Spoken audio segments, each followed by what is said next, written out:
श्रीराम समर्थ.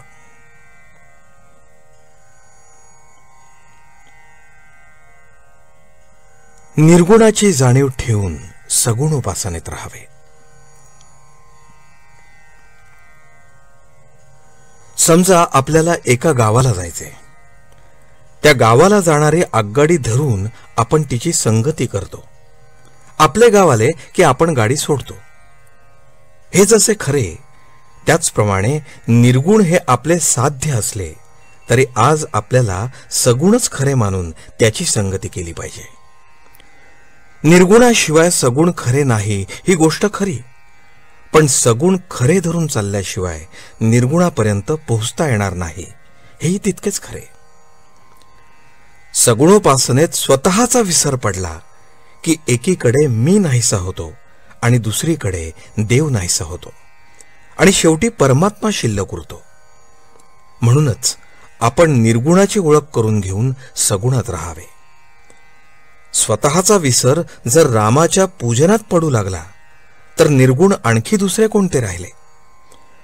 परंतु ताप आलेल्या माणसाला ज्याप्रमाणे सर्व कडूच लागते त्याप्रमाणे आमची वृत्ती विषयाकार झालेली. तिला सगुण निर्गुण दोन्ही कुठे गोड लागतात. सगुणाशिवाय निर्गुण उपासना करतो म्हणतो त्याला त्याचे मर्मच नाही कळले. वस्तुतः तो सगुण उपासनाच करत असतो, पण त्याचे त्यालाच कळत नाही. स्थलात आणि कालात जे देवाला आणतात त्यांनी त्याला सगुणात नाही आणले या म्हणण्याला काय अर्थ आहे. परमार्थाविषयी आपल्या काही विचित्र कल्पना असतात. अगदी अडाणीपणा पत्करला, पण हे विपरीत ज्ञान नको.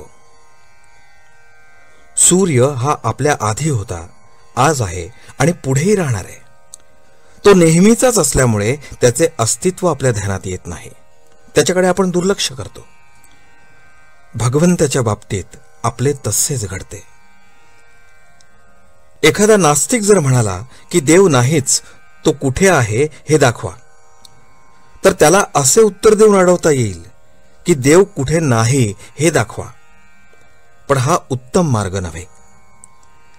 देव नाही असे म्हणणाऱ्याला सुद्धा त्या स्वरूपाचे काहीतरी आहे ही जाणीव असतेच. फक्त तो त्याला निरनिराळी नावे देतो. निसर्ग, शक्ती, सत्ता अशी नावे देऊन तो त्यांचे अस्तित्व मान्य करतो, पण देव नाही असे तो म्हणतो. जे आहे असे त्याला वाटते तोच देव समजावा. मनुष्याला जितके ज्ञान असते तितके लिहिता येत नाही. जितके लिहिलेले असते तितके वाचणाऱ्याला समजत नाही. त्याला जितके समजलेले असते तितके सांगता येत नाही आणि ऐकणाऱ्याला तो जितके सांगतो तितके कळत नाही. म्हणून मूळ वस्तूचे वर्णन स्वतः अनुभव घेऊनच समजावे. परमात्मा करता आहे असे समजून आपण आजचे कर्तव्य करीत राहावे. आजचे बोधवचन. निर्गुण हे दिसत नाही, कळत नाही, म्हणून ते अवतार रूपाने अथवा संत रूपाने सगुण रूप घेऊन येते. जानकी जीवन स्मरण. जय जय राम.